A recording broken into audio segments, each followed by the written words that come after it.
Baik, selamat siang buat Pak dan juga teman-teman maupun semua yang menonton video ini. Sebelumnya kembali lagi dengan saya Jan Rizal Harikana, mahasiswa Undana jurusan Sosiologi semester 6 kelas D dengan NIM 1803030174. Baik, dalam video ini saya akan menjelaskan mengenai latar belakang dari judul skripsi saya yang berjudul Persepsi Masyarakat Terhadap Vaksin COVID. Baik, dalam hal ini Kementerian Kesehatan Republik Indonesia bersama Indonesia Technical Advisory Group on Immunization atau ITAGI dengan dukungan UNICEF dan WHO telah melakukan survei nasional terkait penerimaan vaksin COVID-19 dan survei yang dilakukan pada tanggal 19 sampai 30 September 2020 tersebut. Hal ini dilakukan untuk mengetahui persepsi masyarakat mengenai vaksin COVID-19 tersebut. Berdasarkan hal itu, Indonesia bersedia menerima vaksin COVID-19 dan implikasinya dapat efektif memutus rantai penularan COVID-19 atau corona melalui pembentukan kekebalan komunitas atau herd immunity yang dipicu oleh pemberian vaksin. Tapi perlu diketahui bahwa vaksinasi ini memiliki fungsi untuk melindungi diri sendiri dari berbagai infeksi, salah satunya adalah COVID-19. Dan dalam mencegah penularan COVID-19 tersebut, masyarakat juga mempunyai kuncinya, yaitu memperluas cakupan vaksinasi minimal 80% atau lebih. Mengapa demikian?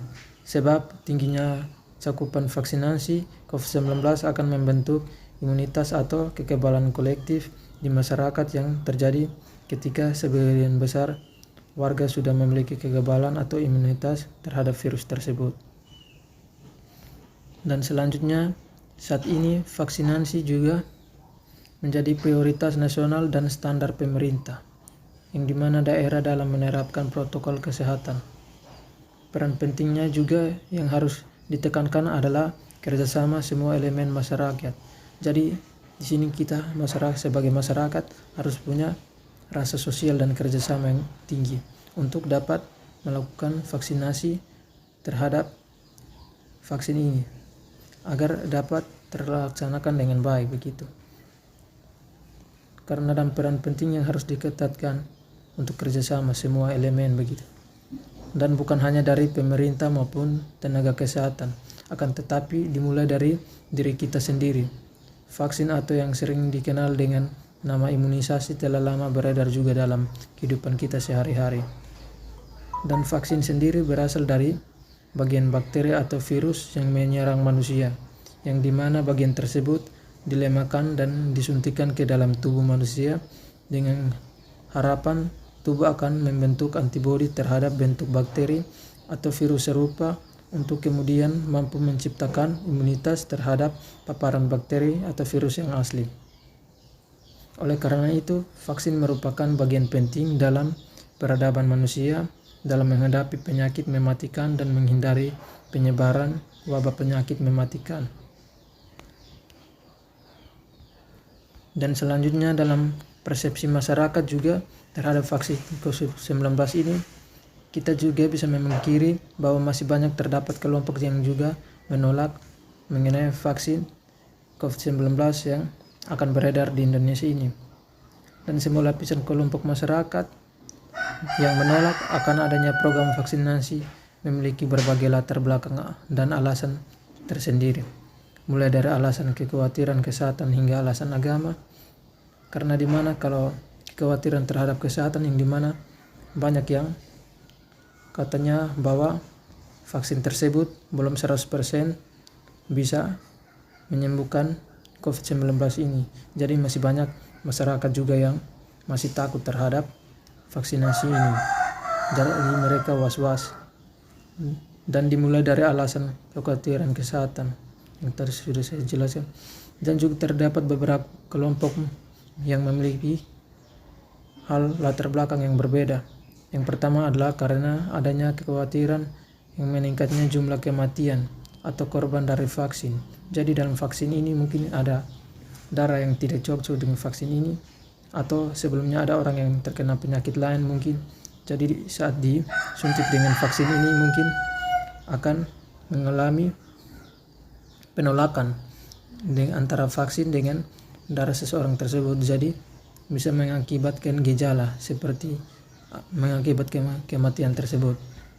Hal ini dikarenakan oleh adanya kekhawatiran akan kurang baiknya tubuh dalam menghadapi vaksin yang justru akan menyerang balik orang yang disuntikan vaksin sehingga menimbulkan penyakit hingga kematian. Yang kedua, adanya alasan bahwa penyakit yang ingin dicegah sebenarnya sudah tidak ada lagi di kelompok masyarakat, yang mana dibuktikan dengan tidak adanya lagi kasus dari penyakit tersebut di tengah masyarakat. Ada pula yang mengkhawatirkan akan overload pada sistem imunitas tubuh karena beragamnya vaksin yang diberikan pada tubuh. Hal ini juga belum termasuk dengan kekhawatiran yang muncul dari berbagai teori konspirasi terkait isu politik hanya untuk kepentingan korporat obat-obatan hingga isu genosida. Jadi ada isu-isu begitu yang dimana bahwa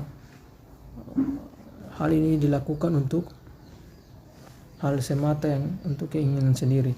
Jadi banyak isu-isu yang politik di luar sana yang bilang hal ini belum pasti, jadi mereka hanya menyebarkan vaksin untuk kepentingan mereka begitu. Jadi masyarakat juga masih banyak yang kurang percaya.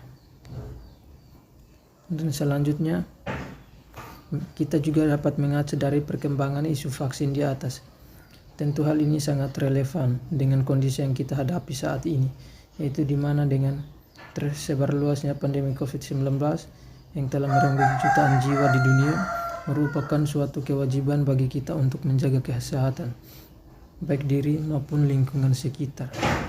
Jadi kita harus tanamkan 3M: memakai masker, menjaga jarak, dan mencuci tangan agar kita dapat terhindar dari virus corona atau COVID-19 ini. Dan jika kalian mendengar tentang wabah-wabah di suatu negeri, maka janganlah kalian memasukinya, karena mungkin jika kita bepergian ke luar negeri dan kembali mungkin kita bisa terdampak ini COVID-19 ini. Tetapi jika terjadi wabah di suatu tempat kalian berada, maka janganlah kalian meninggalkan tempat itu. Ya, jadi stay home, tetap di rumah, jangan keluar, karena kalau jika ini pandemi tersebut berada di sekitar Anda harus berhati-hati dan tetap jaga jarak juga. Yang hal ini juga ditujukan dengan upaya isolasi mandiri maupun dengan berbagai protokol kesehatan yang perlu kita jalankan selama pandemi berlangsung. Jadi ada protokol kesehatan yang harus kita ikuti yang sudah diterapkan oleh pemerintah. Jadi tidak boleh dilanggar begitu, karena ini semua demi kesehatan kita juga. Tentu pandemi ini kemudian semakin menyulitkan kita, yang dimana hingga saat ini masih belum ditemukan obat yang dianggap mampu secara efektif mengobatinya. Dari hal itu mengakibatkan dimana masih banyak juga masyarakat yang menolak vaksin ini, karena belum tentu vaksin ini juga menyembuhkan virus corona atau COVID ini secara menyeluruh 100%. Dan di sini vaksin merupakan salah satu cara yang dianggap mampu mempercepat normalisasi kondisi sehingga kita mampu menjalani kehidupan kembali seperti sedia kala. Meski begitu, bukan berarti tidak ada solusi lain. Vaksinasi merupakan salah satu upaya lain yang dapat dijalankan, yaitu dengan memberikan kekebalan tubuh terhadap penyakit, termasuk COVID-19 ini. Karena dengan semakin banyak orang yang kebal terhadap virus tersebut, diharap kedepannya akan tercipta herd immunity atau imunitas kelompok yang dimana semua orang sudah memiliki kekebalan dan tidak lagi mentransmisikan virus tersebut kepada orang lain. Vaksinasi ini sendiri merupakan upaya untuk menghentikan wabah penyakit. Dan memang vaksin ini bukanlah hal yang paling efektif di dalam mengatasi pandemi ini. Hal ini dikarenakan belum ada vaksin yang 100% memberikan kekebalan terhadap virus COVID-19 ini. Dan vaksin ini juga bukan obat yang menyembuhkan penyakit yang diakibatkan oleh virus tersebut. Dari sisi agama juga belum ada pengetesan terkait status kehalalan dari vaksin itu tersebut. Namun vaksin ini merupakan salah satu solusi terbaik yang dimiliki saat ini, bukan dengan menyembuhkan, namun menciptakan herd immunity yang mencegah penyebaran lebih lanjut dari COVID-19 hingga lawan virus ini dapat hilang sendiri dalam masyarakat. Dan vaksin ini juga tidak langsung bekerja begitu. Jadi setelah kita disuntik vaksin COVID-19 yang pertama, kita harus menunggu 1 minggu kemudian baru disuntik yang kedua, bukan langsung jadi. Makanya hal ini harus dicoba terlebih dahulu, yang sehingga juga dapat mengakibatkan masyarakat berasumsi bahwa ini vaksin COVID ini tidaklah bermanfaat karena mereka juga was-was. Padahal vaksin ini semua memerlukan percobaan. Karena dari percobaan maka kita akan mengetahui hasil dari fungsi vaksin ini, apakah bisa menyembuhkan COVID-19 ini atau corona. Dan meski begitu, perlu diingat bahwa dengan vaksin bukan berarti secara otomatis COVID-19 akan hilang secara cepat, seperti yang tadi saya bilang, dan diperlukan waktu vaksinasi seluruh penduduk yang dimana Indonesia sendiri terdiri atas 237 juta penduduk.